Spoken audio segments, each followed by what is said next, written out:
Through the My Toyota store, you can enjoy hassle-free online buying for your Toyota genuine parts and all make parts. With an electronic parts catalog containing over 400,000 Toyota genuine parts, all accessible through a model serial search so you can take the guesswork out of identifying the correct part for your equipment. Get started today at shop.toyotaforklift.com. That's shop.toyotaforklift.com. No matter what level of returns optimization you're at, this episode has something for you. I was joined by Rich Parada of Rebound in our live LinkedIn session to discuss how to optimize your returns if you're just getting started, if you're at a more sophisticated level, and how to develop your data insights to help you become a better organization and a leader overall. This conversation is packed with super insightful tips and thoughts from Rich, so I hope you enjoy listening to him as much as I enjoyed interviewing him.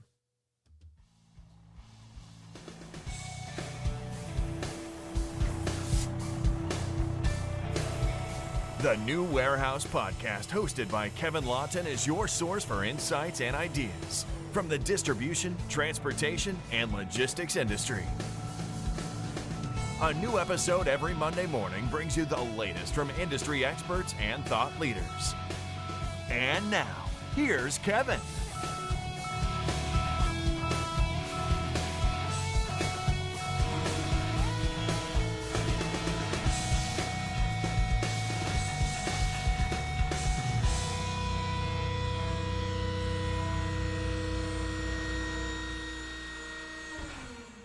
All right, and welcome to this week's edition of the New Warehouse Podcast Live. And today we're going to be talking about a topic that I think is one that is necessary to talk about, but a lot of people sometimes don't want to talk about, in a sense, because it can be rather messy or precarious and gets a little ignored. I think oftentimes I hear people say that, the corner of the warehouse where returns are is the one that we try to avoid, in a sense, sometimes, right? So we're going to talk about how to address returns and optimizing your returns process, returns flow, and how that it can work not only after upcoming peak season, when we then see the returns peak season, but then also getting prepared prior to peak season. So when that returns flood comes after the holidays, you're ready to go. So I'm going to be joined by Rich Parada today, who is the Executive Vice President of the Americas for a company called Rebound. And he's going to tell us all about Rebound, and he's going to help us get a little more optimized on our returns. I see some people coming in here, so welcome today. Good for you to join us. And Rich, welcome. How are you, sir? Good, Kevin. Delighted to be with you. Thanks for the opportunity and looking forward to sharing some good insights from our experiences today. From a background perspective, I bring about 30 years in manufacturing and tech to the table. I like to say I'm a recovering engineer. That was my initial training. I like to see and make things work. But I like tech as well because of the high level of growth and innovation. I've had a lot of broad experiences in the space, all the way from being an e-commerce entrepreneur to the Latin American market in the dot-com days, company called Fiera. We were giving Amazon a run for its money. I've had a chance to lead automotive component manufacturers where I live here in Detroit. I've served as a CFO of a $500 million tech company, and I've spent the last few years in the supply chain. So I can bring a pretty broad lens. And today, I'm pleased to be working with Rebound. We're a global omnichannel returns management solutions provider. We provide both the digital, kind of the software front end, and the physical infrastructure for brands and retailers who are managing returns. We've been in it for a long time, about 20 years. We operate with 40 processing hubs in about 150 countries. And we have the resources of our parent, a $2 billion company called Reconomy, who's very focused on circularity and sustainability globally. So those are some of the experiences that I hope to bring to the discussion today, Kevin. All right, great. And definitely a wealth of knowledge and experience from kind of all different sides of the business there, leading into supply chain, which you've been in for a little while now with your previous role, and now also with Rebound. So definitely interested in diving into this returns problem. And I think I want to kick it off here because, I think that returns is something that I feel like doesn't, I think maybe from my view, just because I'm connected with so many people dealing with these problems, like I see it often. But from like a regular view, regular news cycle, in a sense, we tend to hear about returns the most in like the beginning of the year, right? After the holidays, people get gifts, they want to return them after peak season, all these different things, right? And so I'm curious now, as we're kind of, I guess, past a little while past the halfway point of this year so far. I mean, what is kind of the current state of returns out there, or like at this point in the year? Yeah. So, Kevin, what we're seeing from a return perspective is essentially similar to the volumes that you'd see. I mean, I think if you look at the NRF data, general retail volumes are growing about 2.5, 3.5% in the U.S. this year, run about 600 billion a month. So you don't see a lot right now, but like you said, it's a little bit of the calm before the storm. It doesn't become an issue until early first quarter when things really start coming back. And I think that's part of what I wanted to share. You know, if you're a brand or a retailer, returns, they're just an expected part of your business, but you might not have a good handle on the impact that they have underneath. I mean, it's a little bit like some of the things in the supply chain. Nobody really thought about the supply chain that much until the pandemic came along. And then they had a big problem with understanding just what a cost center that supply chain was, and that you really needed to take things on there. So I guess I'll start by saying, you know, it is not going to be an easy problem to solve. And if you've got people that are telling you, hey, this is easy, just put this capability in place or bring this solution to bear and it'll fix it, it's going to be harder than that. You really need to roll up your sleeves and start being intentional. I think, Kevin, we saw a lot of that perhaps.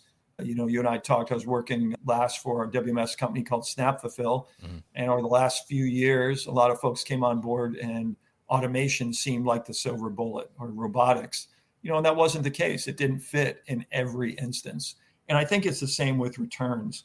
So, you know, some things I want to share today, what we see in Rebound is we see a variety of capabilities among brands and retailers. There's some people that are fairly sophisticated when it comes to returns management. There's some others that are really just getting started and really just getting some awareness. So I want to share maybe 3 framing ideas on how to approach returns management, and then also a couple ideas on both ends of the spectrum. So for the folks listening here, Sure. You know, if you're just getting started, maybe what are the 3 things that you ought to be taking a look at? And if you're sophisticated and you've been at this for a while, you know, what are some of the newer things, more innovative things that are out there that maybe you haven't thought about? And I would also reference a really good research piece by Gartner. They have a good analyst named Tom Enright. He put a piece out in November. Gartner loves to do surveys, and two things I want to share with the group. One is that they found that 83% of retailers want to improve returns management, but only 29% actually have a program. So there's a huge gap in execution. And they also found that 91% of the retailers they talked to were finding that returns, the rate of returns was accelerating faster than their rate of sales. So back to the very top, when we talked about, you know, what's it going to look like first quarter 2025, it's probably going to be more volume of returns than you were dealing with last year. Interesting there, yeah. And that's an interesting stat too. I mean, if returns outpacing sales, right, then I guess for a business, that's not such a great thing. I can imagine, right? Someone's going to be asking some questions very quickly, right? Yeah, saying, absolutely. How do you fix this? So I'm curious, I mean, around that too, like, you know, I talked about, you know, people that are just getting kind of started with returns and like where they can potentially start. But, you know, to that point, right, I think, you know, if you're an e-commerce brand, for example, and you're starting this e-commerce brand, you start to sell, you get some traction, you know, I think inherently probably in your mind, you're not necessarily thinking that someone will return my product, right? Because you're coming to market and you're thinking, you know, I got the greatest product ever. Like I just had this great idea. So I feel like returns in itself is something that you don't necessarily think of when you're starting to do those types of things. So I'm curious, I mean, you know, from your perspective, before we kind of dive into maybe how to optimize and solve some of these issues, what are some of the the biggest challenges when it comes to dealing with returns? Like, why does this become such an issue for whether it's fulfillment providers or brands doing direct self-fulfillment? Why does this all of a sudden become such a challenge? I think you put your finger on it, Kevin, which is a little bit related to the length of time of business. I mean, anybody working in retail for some period of time knows that returns are part of the business. But when you're just getting out of the gate, like you said, the incitement of getting products out there and launching in D2C, you don't really think about it, and then it starts becoming a headache on the back end. But returns are going to be there. It might be a bit of a wake up call. One of the things that I wanted to share, and this goes back to framing and looking at the challenge. I think the first challenge to think about is managing my returns well really a priority in the business? And that's a question I think that every brand or retailer should really think about, because typically, if we think about it operationally, there's a lot more talk around, hey, I don't want an out of stock situation, or I want to make sure that my order fulfillment is being done in an appropriate time frame and I'm getting orders out the door. So a lot of times, especially going through peak, folks are not thinking about returns. They're thinking about other more important priorities to support the business. And in ops, you're always firefighting. So even for the folks that had to go through the experience of Pitney Bowes seizing their e-commerce operations in the last 7 days, there's always something coming up. So unless it's a real priority, in reality, you're not going to deal with it. And part of that, I think, comes down to people don't have a good sense yet of what's actually at stake, especially the financial implication of what's on the table. And so I think you really need to be thinking, is it a priority for my business to address returns management? I mean, I even saw something, a big footwear manufacturer this past week came out and what they talked about, they had a record quarter, which was terrific. But they also said, we had high out of stock, we had capacity constraints, or it would have been even better. There was nothing in there about the fact that your record quarter is also going to lead to probably a record rate of returns, unless you're doing something best in class ahead of your peers. So when we think about how do you set the priority, I think you really have to talk in terms of value to start getting people's attention. Again, I was trained as an engineer, so the language of finance came later, but finance is the language of business. So you have to at least be able to put things in front of people in a financial manner so that they can understand it. And again, this shouldn't be precise. You shouldn't need to be an accountant to go do this. It needs to be directional, but you do have to speak in a financial language. And so let's just take the average brand for a moment. Let's say you're doing 100 million in retail sales. From the NRF, the data is about 14.5% of that is returns. And that's split between online, which is closer to 17, and in-store, which is closer to 10. But let's just say it's 14.5%. So you sell 100 million in retail sales. Let's just round it. You got $15 million in returns coming back. That's a decent sized number. So then the question should be, of the $15 million in returns, what can I actually do something about? And some portion of that, Kevin, on average, 16, 17% is due to fraud or abuse. So you got to take that out. But you'll get down to, say, 12 million. 12 million to most businesses is a pretty big number, right? Yeah. And I think with in priority setting, you just have to assess, okay, if I can make a 5% improvement in that and 600,000 comes back to the business, is that something worth going after? I think in most businesses, you would say yes. That sounds like a big number. And an area where for a little bit of improvement, 5%, I can get some pretty big impact. So that's the way, as Rebound, as we talk with brands and retailers about the challenge of making this a priority, we try to use some value approaches and let people know, what's on the table.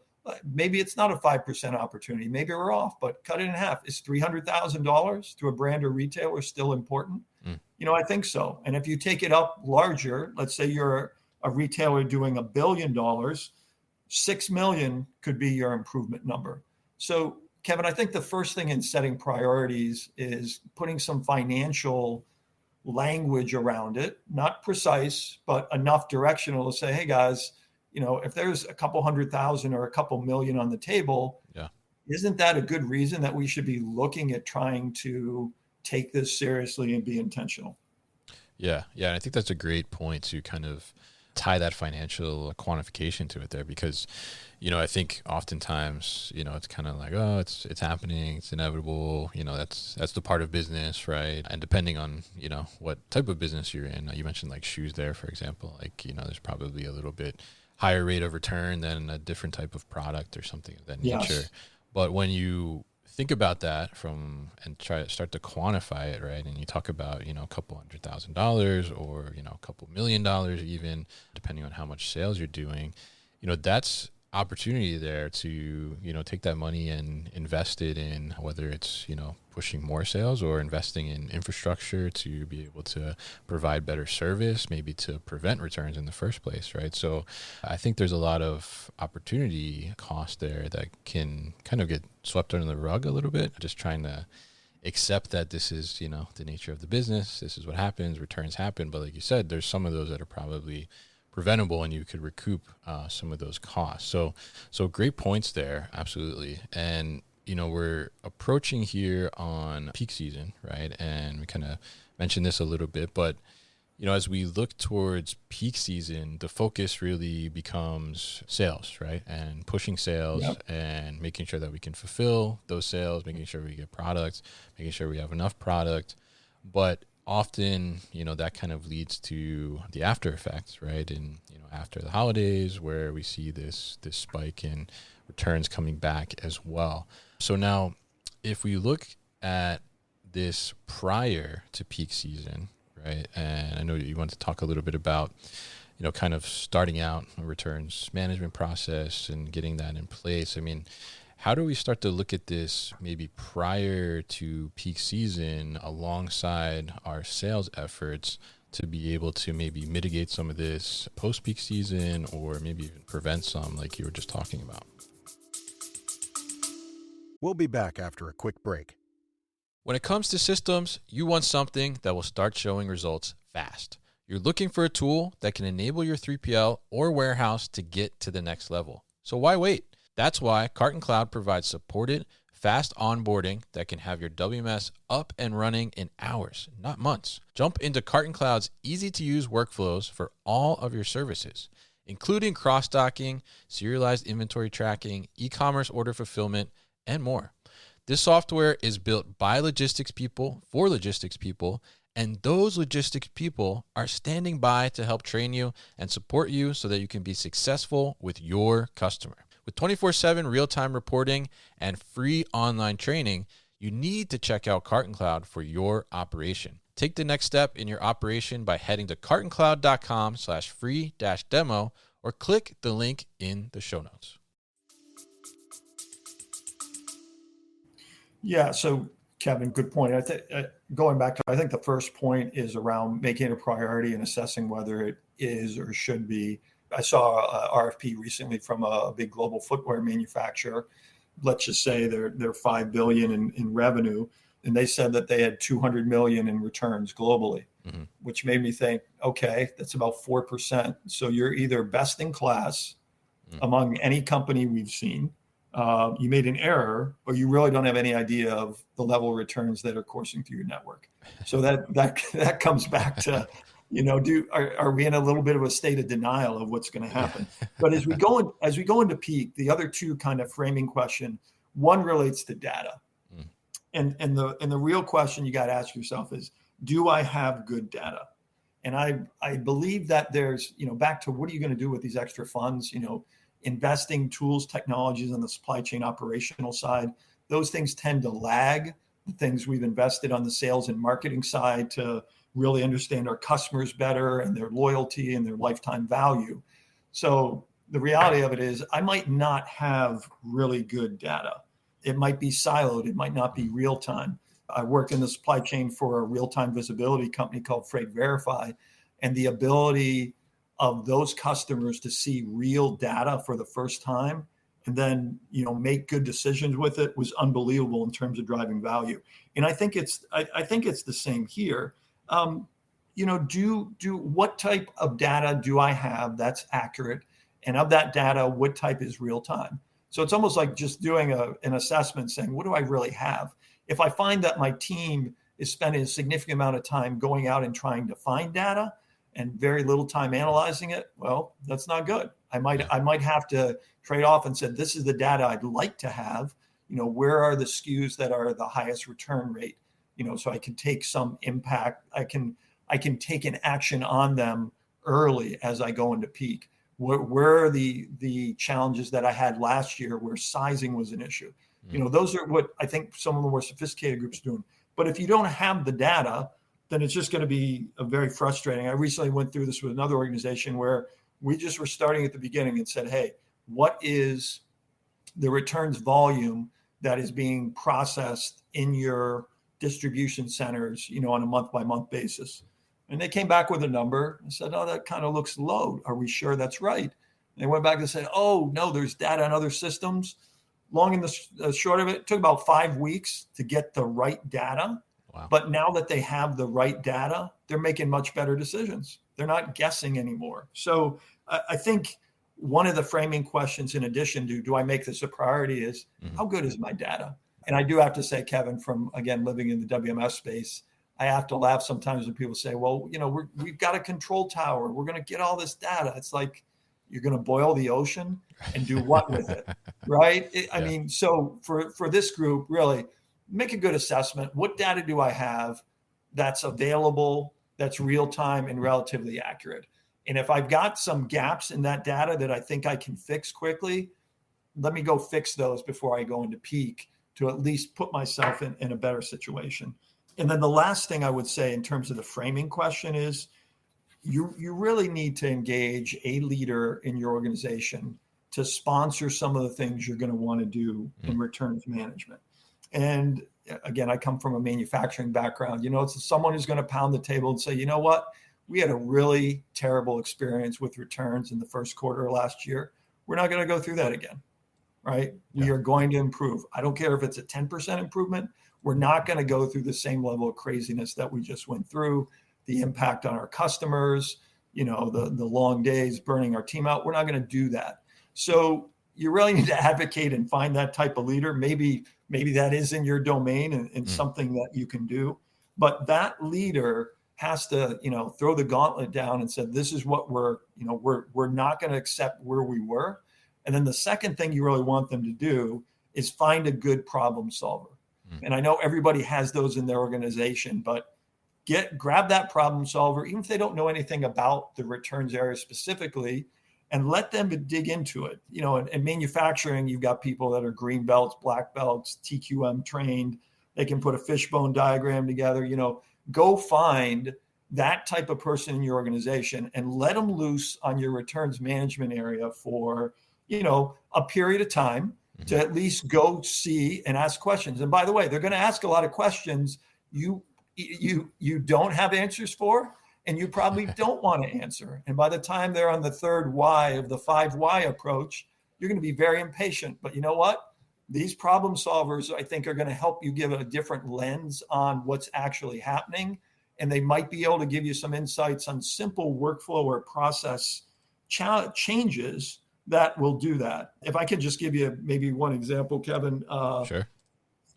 A lot of times in the returns area, particularly in a warehouse or processing center, the best people, the best processes are not there. They're taking care of other parts of the business. When in reality, because what you're getting in a parcel coming back in return sometimes is a little bit of a surprise. Yeah. You need somebody there who's like, whoa, wait a minute. I know we are running low on stock on this item. Hey, let's make a quick decision on this. If it's in good shape, let's find a way. We'll get it back into stock in the next 15 minutes. It's not going to sit here for 3 weeks, lost in a pile of things and not get its way back into inventory. So it's almost as if you need to think about putting some of your better people on the returns area, especially as stuff starts coming back. And if you think about this pre-peak and people get used to it, then when the rush comes, they'll be better. But that's what you need your leadership for. So just, again, the framing questions. Is it a priority? What type of data do I have? And do I have a leader? And the unfortunate news is if in your own organization, you're like, hey, I can't make it a priority. My data is really poor and I don't have leaders willing to sponsor, then actually it's an easy answer. Your returns management is not going to improve. Yeah. You're going to have the same lousy experience you had last year because the organization is not really ready to change. And maybe there's just not enough pain or enough knowledge of, hey, this is what it's really costing us. But I think those are the three framing questions, Kevin, that folks need to think about. And then in a moment, I can go into maybe some specifics, just getting started now, both, Sure. Early awareness versus sophisticated. But again, I just wanted to share that because a lot of times it's very frustrating for people who want to go in and make these changes, but they get stuck in their organization and it never gets any better. Yeah, absolutely. And I think that's such many great points in there. And I think, the last point you had in there too about, being able to recognize and understand that, we just got something returned that we're low on stock and it's a high mover, right? How do we, turn that quickly into another sale, right? Potentially. I think that's kind of the ultimate unlock, I think, in returns optimization, right? Is being able to get to that level where, we can quickly flow through these products to be able to, I guess, get past the return and let's move on to another sale potentially, right? And get that product back out into circulation there. So I think that's a great thing. And I'm curious, the discussion around data there, to look at the data and understand where you can improve, where is there opportunity to improve, and what's really going on, can go way back to, as you mentioned in there, one example, like around sizing potentially, right? If you're looking at apparel or shoes, maybe something of that nature, to be able to improve upon the product, or maybe it's the product listing description on the website that can help reduce some of those returns overall. But I'm curious your thoughts on looking at the data, right? Or the system potentially that you're using to process returns and generate and capture some of this data to be able to take some action on it, versus actually getting operational processes and operational flows in place. I mean, how do you if you're just starting out, how do you balance those two? Is that something that needs to happen in parallel, or do you think you need to get your data in place before you really start to think about the operational process? What's your view there? It's a good question, Kevin. I think they do go in parallel. And we see that because, Rebound works on both the digital and the physical sides. And I think on the digital side, a basic returns portal can generate a lot of the data that you need at the very beginning of the process. So at least to give you an idea of what's coming back, or at least what the consumer is reporting is coming back, right? Because with fraud and abuse and that, you don't always get in the package what somebody said is in the package, and there's different providers out there that are working that issue, but I think it's in parallel. So I think you need a good returns portal, and then I think you also need to be able to have a level of real-time information once those items start the processing journey. And a lot of that has to do with, what type of refund, when do you want to issue the refund. So I think you have to do them at the same time. But let's go to the folks that maybe are just getting started, or back to what you said earlier, Kevin. It's like, hey, my brand is taking off. This is great. Now I got these returns coming back. What do I do with that? I didn't think about this. Yeah. I didn't think about this. Okay. So one of the first metrics I'd suggest, just on the less sophisticated side, is how much of your returns volume is making it back to stock. So that's one of the first things to look at. And it might be hard to get that data, at least initially, but if it's coming back to a single processing facility or a partner's processing facility, you can at least put your eyes on it. We are working with a group recently, and that's where they started, smaller group. And when they started, their level of returns going back into stock was 5%. So they only had 5% of returns actually making it back to inventory. In about a 6-month period of time, they got that up to 80%. So, huge. Yeah, I mean, financially, if you think about the impact of that, it's crazy, right? But that's where they started. So I would say for folks that are just getting started, look at that metric, find out how to measure it. It doesn't have to necessarily be real time, But if you do over a period of time, if you're able to constantly increase that to where you've got a larger amount of returns going back into inventory, then you got a real claim of trying to resell some of that and recover some of the funds that have come back. So I think that's the first one. The second one we touched on a little bit is, as returns come back, whether they're in your facility or a solution provider's facility, who is first touch? Who's opening that parcel? Is it someone with good knowledge of your operation, especially maybe for a smaller organization, and who can, in their mind, kind of say, oh yeah, this particular item is a high moving SKU. This is important. Let me set it aside. And now I'm going to have someone who may not have the same level of operational knowledge. They can work on that, figure out how to get it back into inventory, versus, just having people who don't have decision-making knowledge or ability working the area, and, it just ends up asking more questions. So I think if you want to put more of your seasoned resources in returns, it's a little counterintuitive. I think that's one of the ways that you start really understanding what's coming through, especially if the data you have is not great. Because then, people who know your business, your stronger talent employees, they can come back and say, by the way, we went through 42 returns this hour and 20 of them were this SKU. We ought to have a conversation with the front end folks and let them know right away, something's not going right here. Why is this such a high level return? And then the third idea, again, just getting started, really is, to the extent that you can empower an immediate decision on a return using speed, the better off you're going to be. Because that particular merchandise, it's not like it gets more valuable over time. I mean, right. Rarely. Sometimes it does. In the collectible world, I guess it does, but that's generally not what we're working with here. Yeah. Right? So use speed to your advantage, even if the decision is, this is a $12 item. It's going to probably cost me $6 to $10 to move it through my processing facility and then get it back out again. It's not worth it. Put it in the disposal pile or the donation pile. We're getting rid of this. And I think that's a way of really addressing the issue at the source, Kevin, because as these things start building up, you have items, then you have pallets, then then you've got gaylords full, and then you look in a corner of the warehouse, and it's sometimes when you look at your garage, it's just, you don't even want to look there. But that pile is costing you storage. There are other fees that start piling up. So there's a lot to be said for make a quick decision. And as you make those decisions, you'll generate some data. And then maybe 3 months from now, you'll be like, you know what?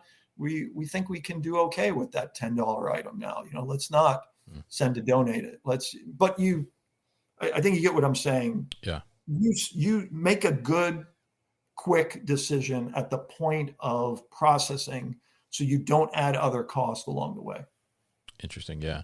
Yeah. No, I'm curious there. I want to go back to your second idea there, where you're talking about, putting your seasoned operators there in the returns department to start to understand maybe what's happening or recognize some things that, maybe only they would catch. And I'm curious your thoughts on this, because I've managed and had a returns department under my responsibilities in the past in my career. And I will say that, one thing that is challenging in that sense, and I dealt with this a couple times, where, the operation starts to get busy, right? And you try to put some seasoned, good trained people in returns because, there's inspections involved and things of that nature. But oftentimes it's like, that's the first department where people try to pull employees from to get extra pickers or extra packers or something, right? So how do you kind of maybe, I guess, change the mindset of the team as a whole? Because, if you're managing that department, I think that you get it, but maybe the other managers are kind of missing out on that, and they're not necessarily seeing like the whole picture. We'll be back after a quick break. I hope you're enjoying this episode. Do you want more warehouse content delivered to your inbox? Sign up for our new email series called Warehouse Wisdom Wednesday to get an educational series of emails on warehouse basics delivered directly to you every Wednesday morning. Find the sign up link in the show notes.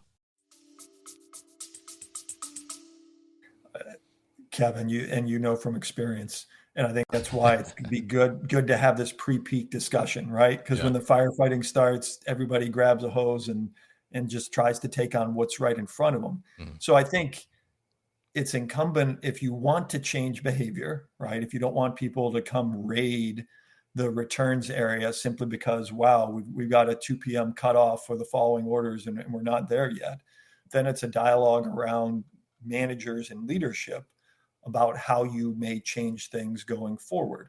And part of that comes back to, is there value in the returns that are coming back, right? Are there things that, even in January of 2025, are there things that I'm getting back that are in high demand that I can get out right away? Well, if I'm just looking at 6 Gaylords full of materials, I don't even know.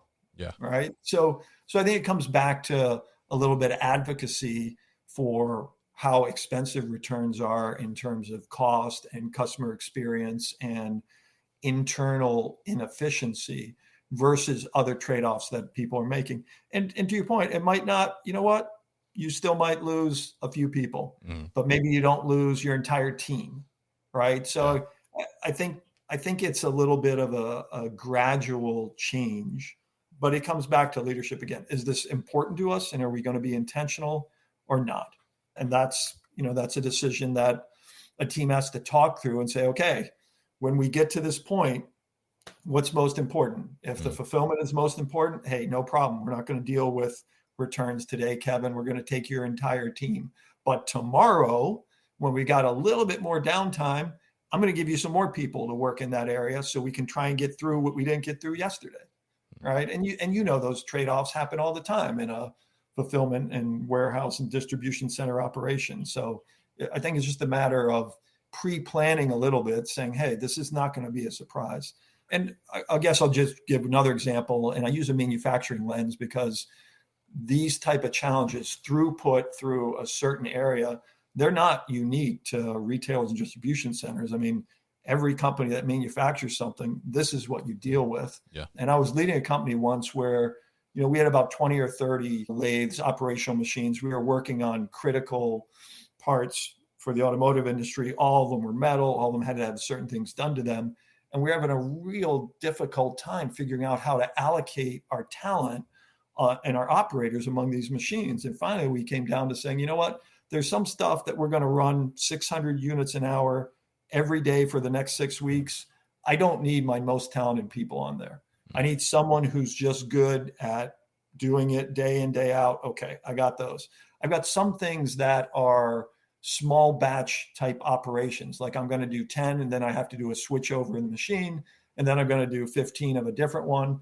Yeah, I need some seasoned people there, but I'm going to reserve my most talented people to be swing between high volume and low volume. And we reset the manufacturing floor, and it took about 2 months to get it all right. But our output went up overall about 30% because we were able to get the right talent to the right places to make good decisions or decent decisions where before they were just mismatched. So I think that also influences the thinking around returns. Yeah. If you understand that those 15 Gaylords, hey, there's a lot of value sitting in these things, then you might look at it differently versus, the 10 or 30 or $50 order that you're trying to get through a pack station. Yeah, absolutely. And I will say that in this scenario that I was in, that was certainly something that we kind of realized over time, because we realized that we would pull these people into picking or packing, whatever, to hit the goals for the day and get the orders out. But then it would be like a couple days later or something, all of a sudden it would be like, oh, we can see that we have this type of product somewhere in returns, like, and we need it for orders. We're out of stock, right? And now all of a sudden, like, we're digging through like 20 pallets trying to find like that one piece of a product to fulfill a back order. So you kind of like chase yourself around a little bit in that sense. So really great advice there. I appreciate that. And so now let's talk a little bit about, because we talked about if you're just starting out, right? So let's say we're just starting out this year. So we've got our data together. We figured out kind of our operational processes around this. We have some kind of system in place maybe to help us a little bit, and we're figuring it out. We're a little more prepared than maybe we were last year, or maybe we're just starting out this year and it's the first time we're doing it. So now we've done that. We're going into maybe next year, right? How do we take this to the next level and get a little more sophisticated with our optimization on the return side? So let me tell you about some of the things that we're seeing in the market and some of the things we're helping Sure. deploy for our customers, some of the trends. And it is very impressive what some of the more sophisticated companies are doing who have already made, some level of investment in the tools or technologies. But the first area I would say that we see that has a lot of promise is returns avoidance. And if you think about it, that goes back to, we have a couple of partners that we work with in the returns ecosystem. One's a company called Returnalize, and they do a lot of data and analytics with companies to help them understand the themes and patterns behind why returns are occurring. And it's been amazing to see the data they have and how they can actually go back and share with an organization. If you make the following types of changes in these particular SKUs or categories, here's what the impact on your returns rate will be, and here's the dollars associated with that. So some of the stuff is very simple. Let's say you launched a new product, and 2 weeks in, you're getting a high level of returns, and you go back and understand that, okay, the sizing of this, it's supposed to be a medium, but this medium is more like a small. Therefore, you're getting a ton of returns coming back through. You can make that change with better information in your stores or on your website almost immediately. So there's some things around how you characterize your product when you notice return levels are higher than in other situations or other categories, that if you have a quick response time, you can really start dropping the return rate back to something that's more normal. So there's a lot of good work, I think, that's happening in returns avoidance. One of our large enterprise customers that we work with in Europe, when we started working with them, their returns rate was 19-20%. And they knew if they didn't do anything, they were getting up to about 22 to 23%, which would be extremely expensive for them. Yeah. So we put a number of things in place. We dropped it, I think, to 17.5%. Didn't sound like a lot, from 19 to 20 to 17.5%. But that was 500,000 returns that did not take place in their system, which was significant. So I think there's a lot of really interesting things happening in returns avoidance. And for companies that are more sophisticated and have put in place some other tools, what we're seeing in returns avoidance is very, very interesting, because a lot of times they're not complex activities to execute.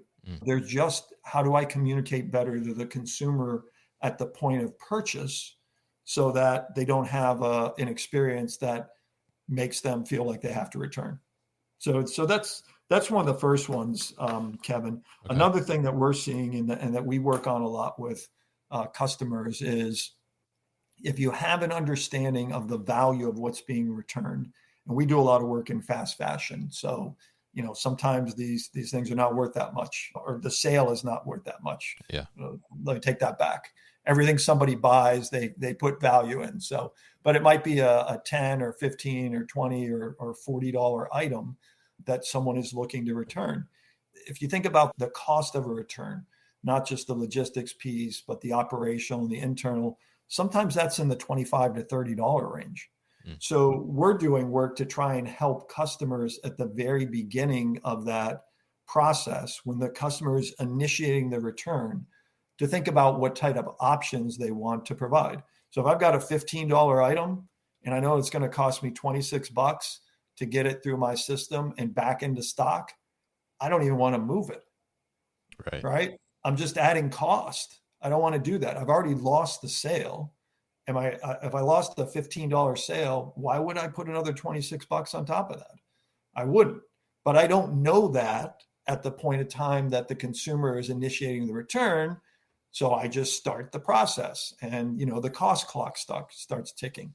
So one of the things we've seen for the more sophisticated providers is, how do I combine the data so when the consumer is looking to make the return, I can at least get a rough algorithm in place and say, you know what, I should offer him an exchange, or I should just tell him to keep it, or I should, work something with customer loyalty, but I don't want to move that item.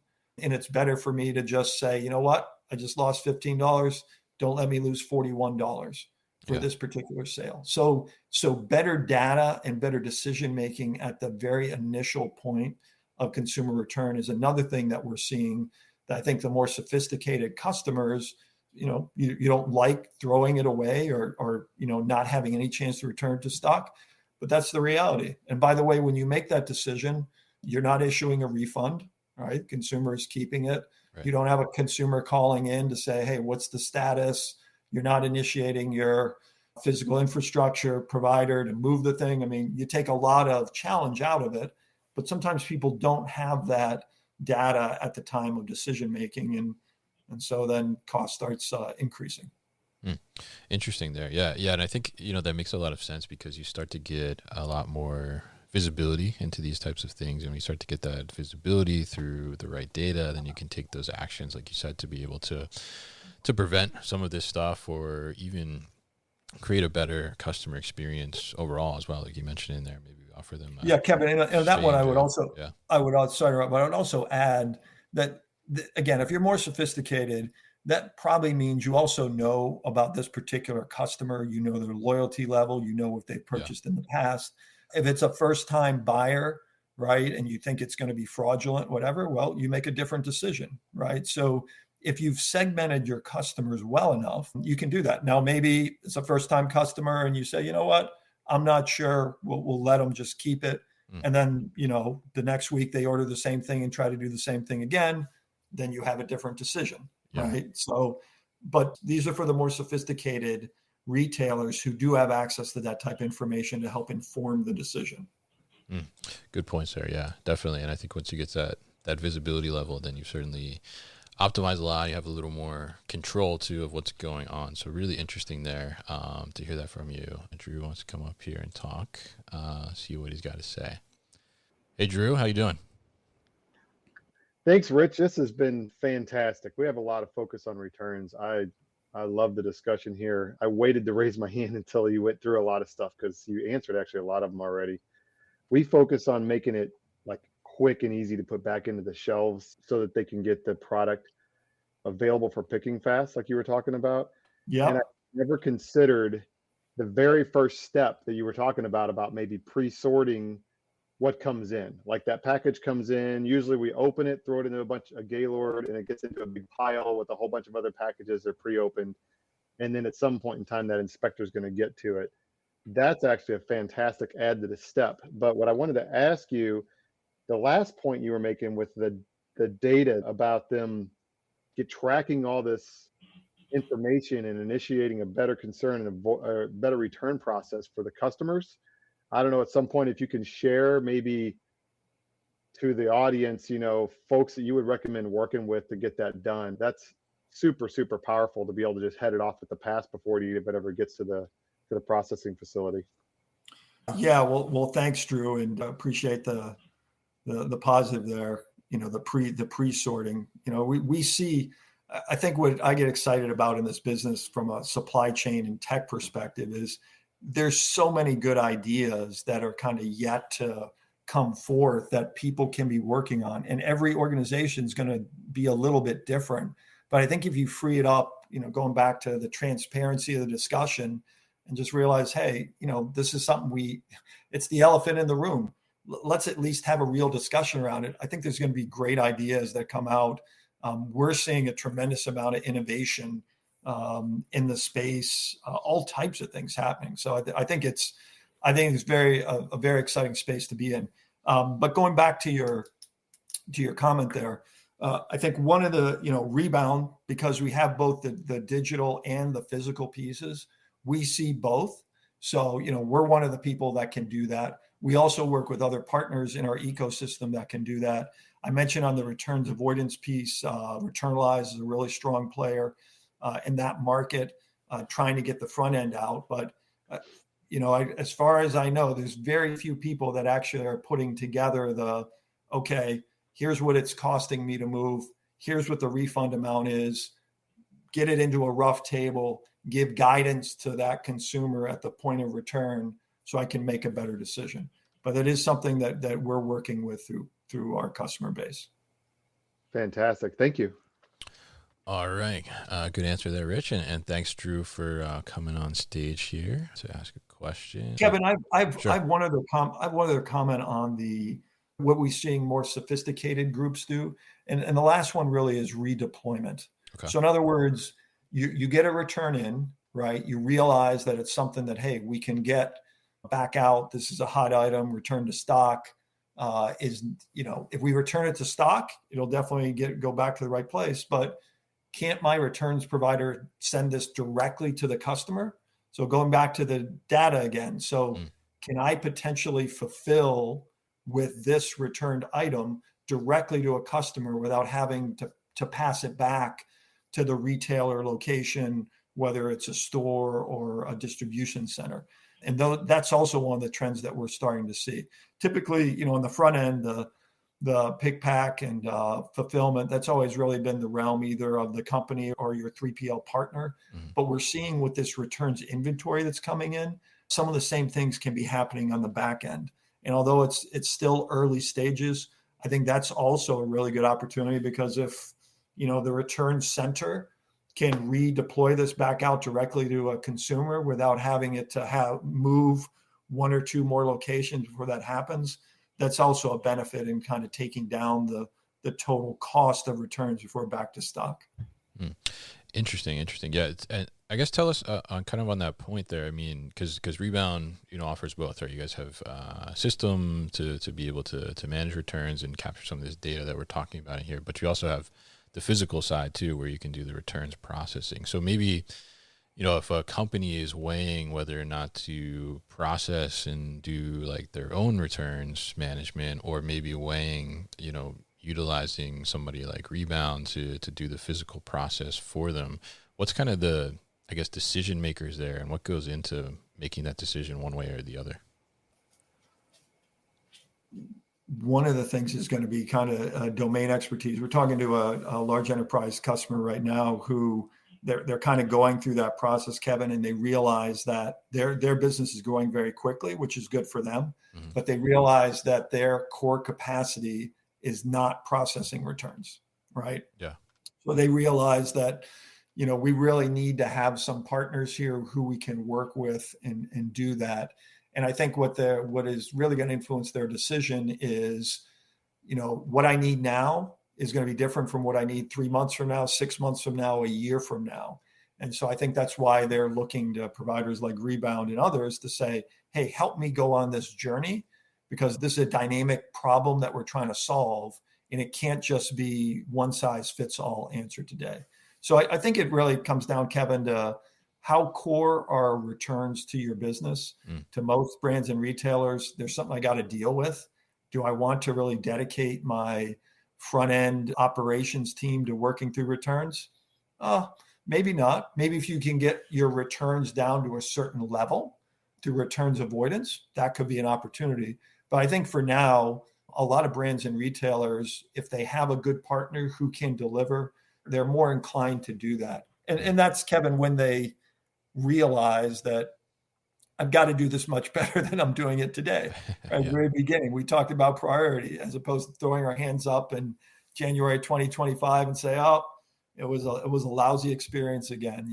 Okay, maybe next year we'll deal with it. So that type of approach. All right, good insight there. Yeah, I think, because I think that's one thing to weigh too, like as you're looking at that. And I think it's a great point. If that's not your strong suit, or you don't have the capacity to be able to do that and figure that out, then obviously looking for a partner that can do it for you is certainly a great way to do that. So let's touch a little bit on the sustainability side of returns, because we kind of talked about, from the operations perspective, from the data perspective, some of the challenges around that and how to improve upon these things and optimize those returns processes a little better. But one of the big issues too, and a lot of times why returns get so much attention in the news at certain times of the year, is because of the sustainability aspect about it. So talk to us a little bit about, how do you take all of these things now that you've kind of talked to us and taught us about today, and how do you also take those back to make these returns efforts or your sales efforts even a little more sustainable along those lines? So sustainability, much like returns, Kevin, is not a issue that I think people are going to be able to ignore. It's different in different geographies. In fact, in the EU and the UK, there's a whole series of things that have been percolating for a number of years. our parent company, Reconomy, does a lot of great work helping customers understand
Enjoyed this episode?